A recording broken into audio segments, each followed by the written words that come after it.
విశాఖ రాజకీయాల్లో ఏం జరుగుతోంది? పార్టీలు మారినా ఓటమి ఎరుగని నాయకుడిగా పేరుపడ్డటువంటి మాజీ మంత్రి గంటా శ్రీనివాసరావు తరచూ అసహనానికి గురి కావడానికి కారణమేంటి? తెలుగుదేశం నాయకత్వం తనను గుర్తించడం లేదన్న ఆవేదనతోనే ఏదో ఒక రకంగా వార్తల్లో ఉండడానికి ప్రయత్నిస్తున్నారా? వైసీపీకి రాజీనామా చేసిన తన జూనియర్ అవంతి శ్రీనివాస్ తెలుగుదేశంలోకి రావచ్చన్న సంకేతాలు గంటాకు ఇబ్బందికరంగా తయారయ్యాయా? వరుసగా జరుగుతున్న పరిణామాలు ఆసక్తికరమైన చర్చలకు తావిస్తున్నాయి. ఆ కథ ఏంటో చూద్దాం.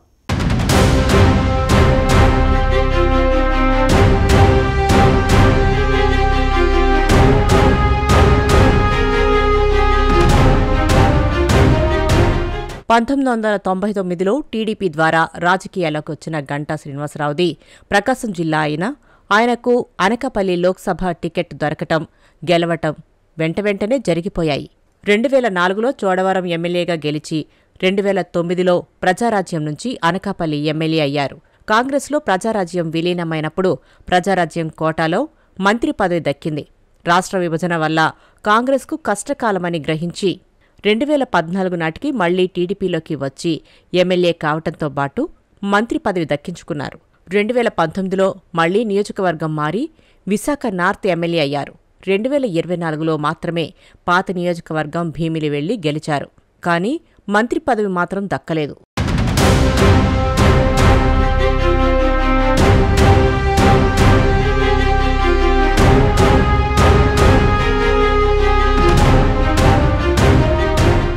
రెండు 2019-24 మధ్యకాలంలో గంటా తీరు మీద తెలుగుదేశం అధినేత చంద్రబాబుకు, అంతకంటే ముఖ్యంగా లోకేష్కు కొంత ప్రతికూల అభిప్రాయం పెరిగింది. తన పర్యటన సమయంలో ముఖం చూపించకపోవటం సహజంగానే చిన్నబాబుకు కోపం తెప్పించింది. మధ్యలో వైసీపీ వైపు తొంగి చూశారని, అప్పట్లో విజయసాయిరెడ్డి తన జూనియర్ అయిన భీమిలి ఎమ్మెల్యే అవంతి శ్రీనివాసరావు అడ్డుకున్నారని ప్రచారం జరిగింది. పార్టీ అనుమతి లేకుండా విశాఖ ఉక్కు ఉద్యమానికి అనుకూలంగా ఎమ్మెల్యే పదవికి రాజీనామా చేయటం కూడా చంద్రబాబు కోపానికి కారణమైందని చెబుతారు. 2024 ఎన్నికల సమయంలో బొత్స సత్యనారాయణ మీద పోటీ చేయాలని అధిష్టానం చెప్పినా వినకపోవటం, నెల్లిమర్ల కోసం పట్టుబట్టడం లాంటివి సహజంగానే అధిష్టానాన్ని చికాకు పెట్టాయి. చివరికి భీమిలి ఇచ్చి ఊరుకున్నారు.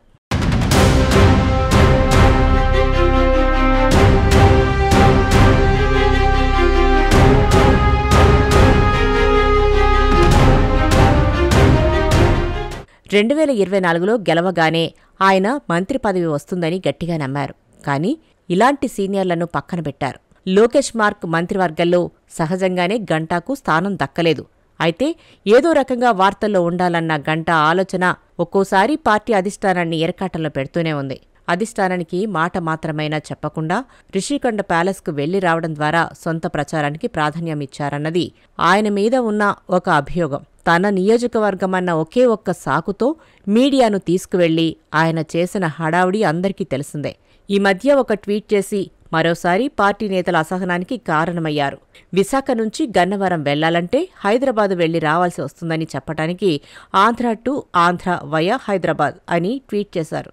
నేరుగా కేంద్ర మంత్రి రామ్మోహన్ నాయుడుతో మాట్లాడితే సరిపోయేదానికి ప్రభుత్వం పరువు తీస్తూ ఇలా ట్విట్టర్కి ఎక్కాలా అని టీడీపీ వాళ్లు పెద్ద ఎత్తున విమర్శలకు దిగారు.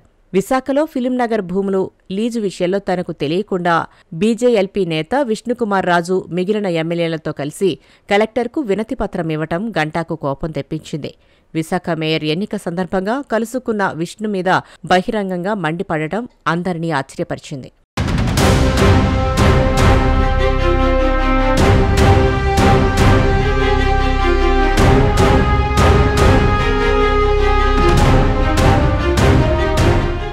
ఇంకోవైపు గంటా శ్రీనివాసరావుకు మిత్రుడు, రాజకీయంగా జూనియర్ అయిన అవంతి శ్రీనివాస్ ఆ తర్వాత కాలంలో ప్రత్యర్థిగా మారారు. ఎంపీగా, ఎమ్మెల్యేగా, మంత్రిగా కొద్ది కాలంలోనే ఎదిగిన అవంతి 2024లో మొదటిసారిగా ఓటమి చవిచూశారు. ఒకప్పుడు ప్రజారాజ్యంలో కలిసి పనిచేసినా ఆ తర్వాత ఇద్దరూ వేరువేరు పార్టీల్లో ఉన్నారు. మొన్నటి ఎలక్షన్స్లో ఇద్దరూ భీమిలిలో తలపడ్డారు. ఓడిన అవంతి శ్రీనివాస్ ఈ మధ్యనే వైసీపీకి రాజీనామా చేశారు. ఆయన తన విద్యా సంస్థల పనుల్లో బిజీగా ఉన్నారు. అయితే ఆయన జనసేనలో చేరతారా, తెలుగుదేశంలో చేరతారా అనే చర్చ సాగుతూనే ఉంది. తెలుగుదేశంలోనే చేరాలనుకుంటే గంటా అడ్డుకుంటారనే ప్రచారం కూడా ఉంది.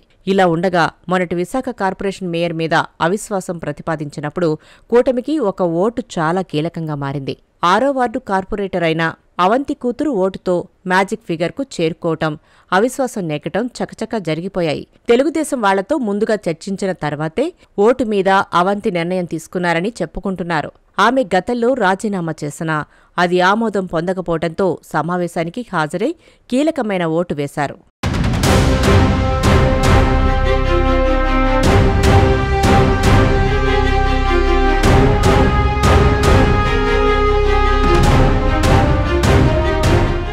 ఈ పరిస్థితుల్లో అవంతి శ్రీనివాసరావు తెలుగుదేశంలో చేరేందుకు రంగం సిద్ధమైందన్న ప్రచారానికి బలం చేకూరింది. గంటా శ్రీనివాసరావుకు చెక్ పెట్టేందుకే పార్టీ అధిష్టానం ఈ కోణంలో ఆలోచిస్తుందనే ప్రచారం జరుగుతోంది. ఇప్పటికే విశాఖలో ఎంపీ భరత్ మాట తప్ప ఇంకెవరి మాట చెల్లుబాటు కాకపోవడం మీద అసహనంతో ఉన్న గంటాకు ఇప్పుడు అవంతి విషయంలో సాగుతున్న ప్రచారం మరింత తలనొప్పిగా తయారైందట.